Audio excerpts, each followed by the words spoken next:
स्वागत है आप लोगों का यूपी पेट की क्लास में।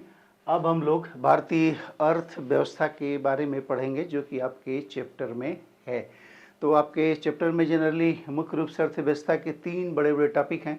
एक तो 1947 मतलब आज़ादी के समय से लगा के और 1991 तक क्या स्थिति रही। 1991 में जो रिफॉर्म्स किए गए थे इसे एलपीजी के नाम से जाना जाता है, लिबरलाइजेशन, प्राइवेटाइजेशन, ग्लोबलाइजेशन। और तीसरा मुख्य चैप्टर जो है वो है 2014 से अब तक के जो आर्थिक सुधार हुए हैं उनके बारे में। इसमें से एक दो छोटे छोटे चीज़ें हम लोग पढ़ चुके हैं, जैसे वाइट रेवोल्यूशन, ग्रीन रेवोल्यूशन हम लोगों ने पढ़ चुके हैं, उसका वीडियो आप लोगों ने देखा ही होगा। और अब हम भारतीय अर्थव्यवस्था जो 1947 से 1991 तक है इसके बारे में ब्रीफ में पढ़ेंगे, फिर इसके एक एक छोटे छोटे टॉपिकों को डिटेल में इसके बारे में पढ़ेंगे। तो पहले हम लोग पढ़ते हैं इसकी पृष्ठभूमि। तो इस वाला चैप्टर में बहुत बड़ा नहीं है लेकिन बहुत इंपॉर्टेंट है, देखेंगे। छोटा है, इसमें हम लोग देखेंगे कि आज़ादी के समय हमारी पृष्ठभूमि क्या थी, उस समय इकोनॉमी की कैरेक्टरिस्टिक फीचर थी, हमने क्या पॉलिसी बनाई, क्या रणनीतियाँ अपनाई, उसके क्या अच्छे परिणाम रहे और क्या बुरे परिणाम रहे। इसे हम बड़े ब्रीफ में हम लोग इसे पढ़ने की कोशिश, देखने की कोशिश करेंगे। तो पहले तो हम एक बार हम लोग पृष्ठभूमि देखते हैं कि 1947 में वास्तव में जो अंग्रेज छोड़ के गए थे तो उस समय हमारी स्थिति वास्तव में थी क्या। तो देखते हैं आज़ादी के समय जो भारतीय अर्थव्यवस्था अत्यंत पिछड़ी, गतिहीन मतलब एकदम से स्टैटिक थी और जर्जर अवस्था में वो थी। लगभग 2 शताब्दियों तक, अगर उन्हें 1757 से हम 1757 से 1947 तक जोड़ेंगे तो लगभग 2 शताब्दी आता है। 2 शताब्दियों तक जो उन्होंने शासन किया उसमें उन्होंने हमें इतना लूटा कि भारत को एक समृद्ध व्यापारिक देश से बदलकर ये कच्चे माल की आपूर्ति कर्ता के रूप में उन्होंने इसे बना दिया था हमारे देश को। क्योंकि आज़ादी से पहले मतलब ब्रिटिश के आने से पहले हमारे हस्तशिल्प, हमारे जो टेक्सटाइल्स थे ये विश्व में एक अपना स्थान रखते थे, लेकिन इन्होंने ऐसा हमारा दोहन किया कि एक समृद्ध व्यापारिक देश को इन्होंने कच्चा माल आपूर्तिकर्ता बना के छोड़ दिया।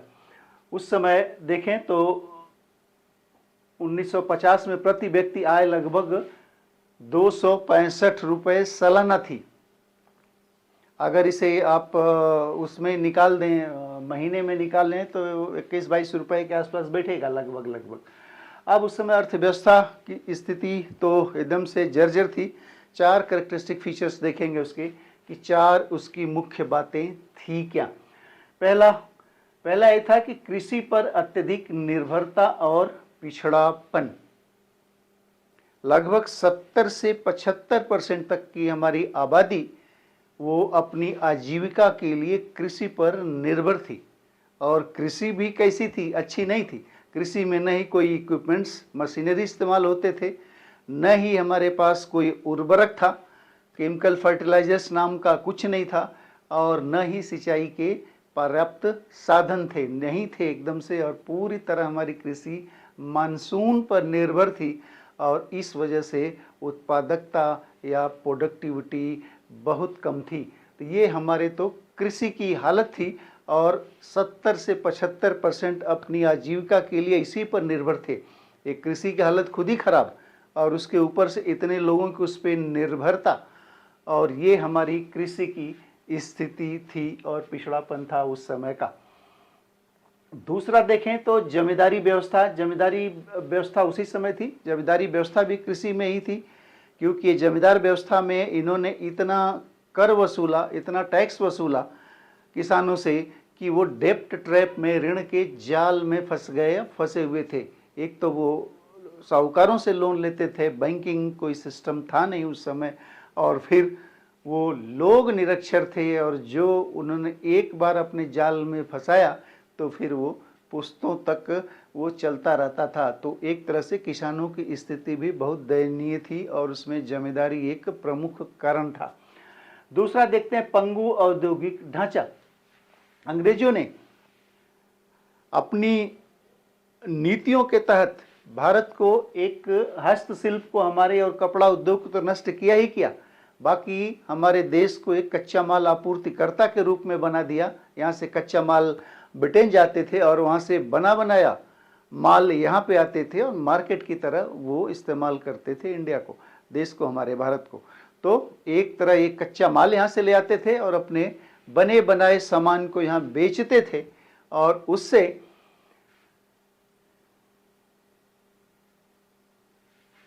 जो पैसा मिलता था उससे भी ज़्यादातर वो बाहर भेज देते थे।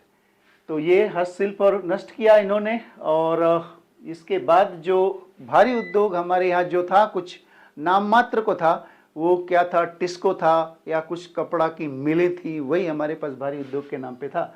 विदेशी व्यापार देखें तो उस पर टोटल ब्रिटेन का नियंत्रण था। कच्चे माल मंगाते थे, बने बनाए माल यहाँ ले आते थे और जो उसे आमदनी कमाते थे उसे ड्रेन ऑफ वेल्थ के तहत, वो पॉलिसी के तहत उसे ब्रिटेन भेज देते थे।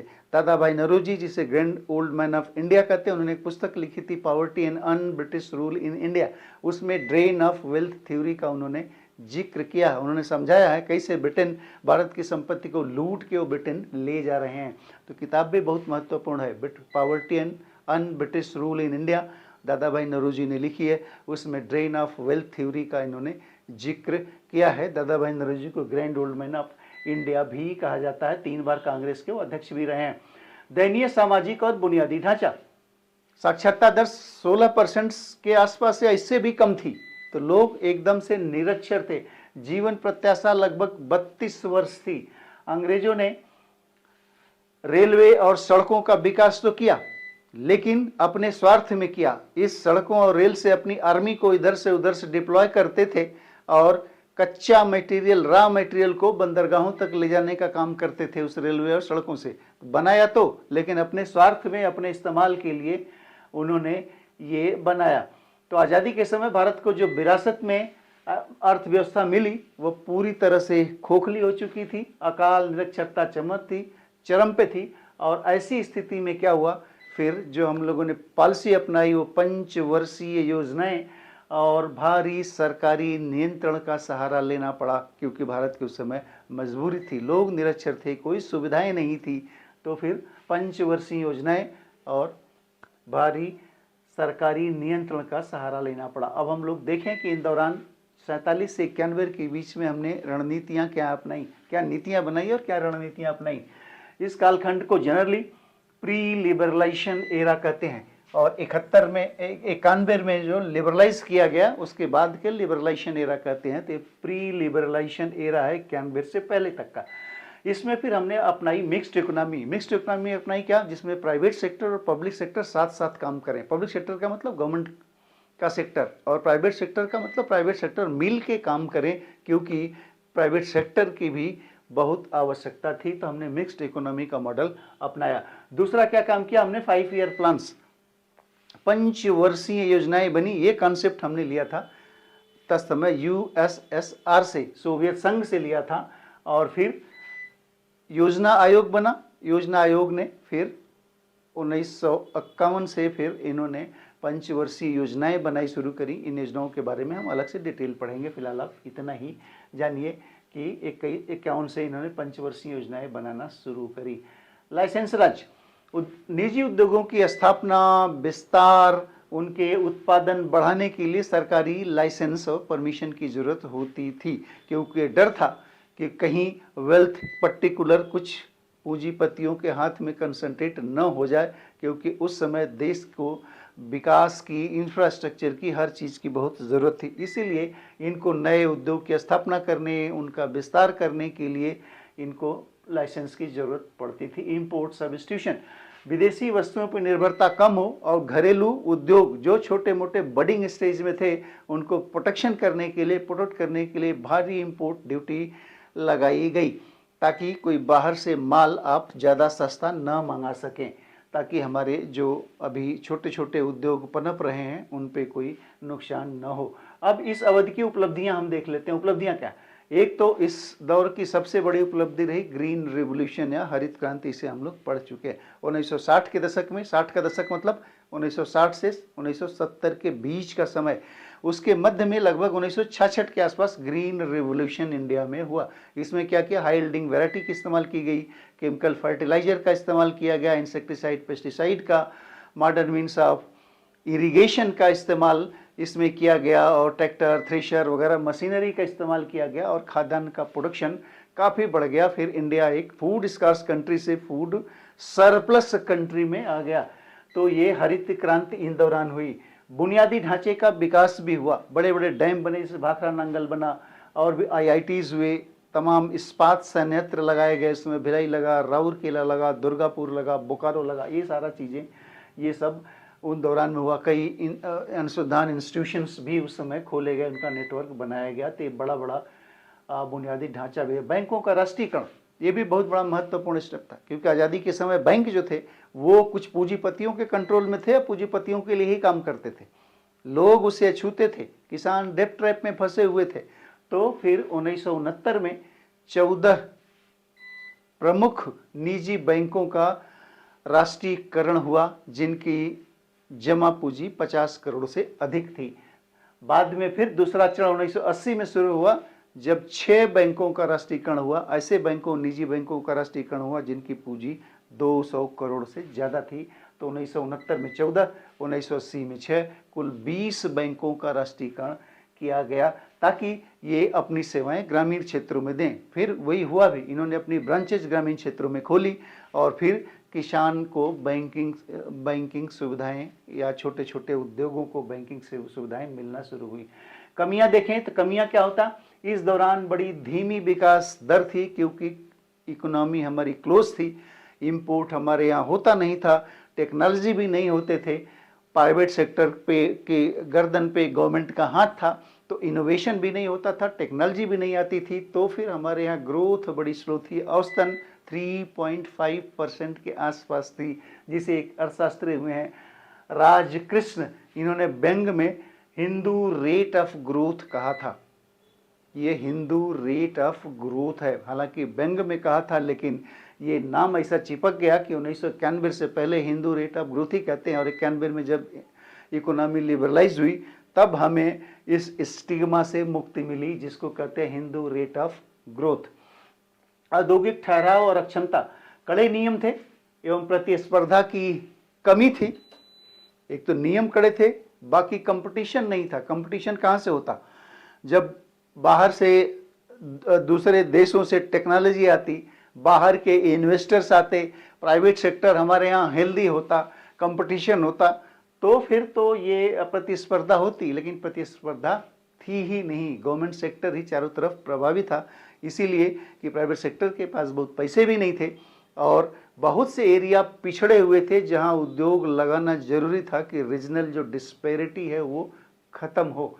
तो उसकी वजह से प्रतिस्पर्धा की कमी और कड़े नियमों के कारण घरेलू उद्योगों में नवाचार का मतलब इनोवेशन और गुणवत्ता की भारी कमी रही। मतलब हमारे जो प्रोडक्ट थे वो बड़े घटिया स्तर के थे, जिसे हम ही खरीदते, हमारे यहाँ बनता था, हम ही खरीदते थे, हम ही इस्तेमाल करते थे, वो हमारी मजबूरी भी थी। तो ये था नौकरशाही और लाल फीताशाही।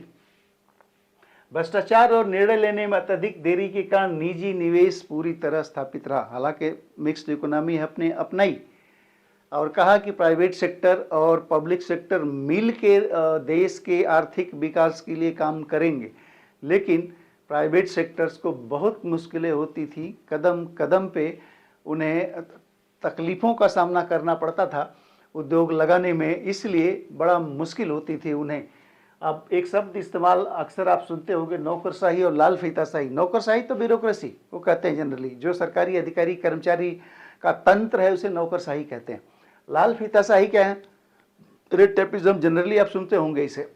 तो लाल फीताशाही ये कि नौकरशाही के अंदर जो निगेटिव चीज है उसे जनरली लाल फीताशाही या रेड टेपिज्म कहते हैं। इसका मतलब ये है, सिंपल से एक छोटा सा उदाहरण देके हम आपको समझाने की कोशिश करते हैं, आप समझ जाएं कि लाल फीताशाही एक्चुअली कहते क्या है।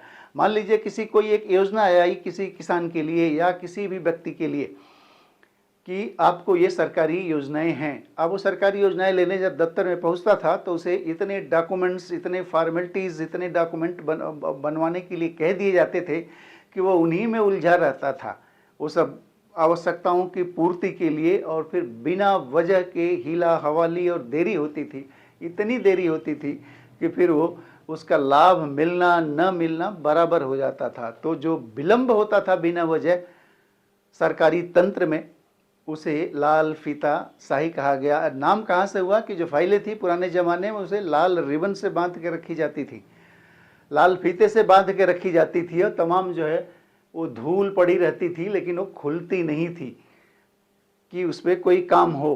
तो वो लाल फीताशाही, वहाँ से उस शब्द की ओरिजिन हुई। तो नौकरशाही और लाल फीताशाही के कारण निर्णय लेने में देरी, भ्रष्टाचार भी हो गया। इसकी वजह से फिर हमारा ग्रोथ प्रभावित हुई। तो ये नटशेल में 1947 से 1991 तक का हमारी इकोनॉमी की स्थिति ये रही। अब इसमें बाकी चीज़ें हम लोग डिटेल में पढ़ेंगे, जैसे मिक्स्ड इकोनॉमी, ये डिटेल में पढ़ेंगे। फिर आपका पंचवर्षीय योजनाएं हैं, इनके बारे में हम लोग डिटेल पढ़ेंगे। बैंकों का राष्ट्रीयकरण हुआ है, इनके बारे में हम लोग डिटेल में अलग से पढ़ेंगे ताकि एक एक चीज़ें क्लियर हो जाए। तो फिलहाल इस एपिसोड में इतना ही। उम्मीद है कि ये आपको अच्छा लगा होगा।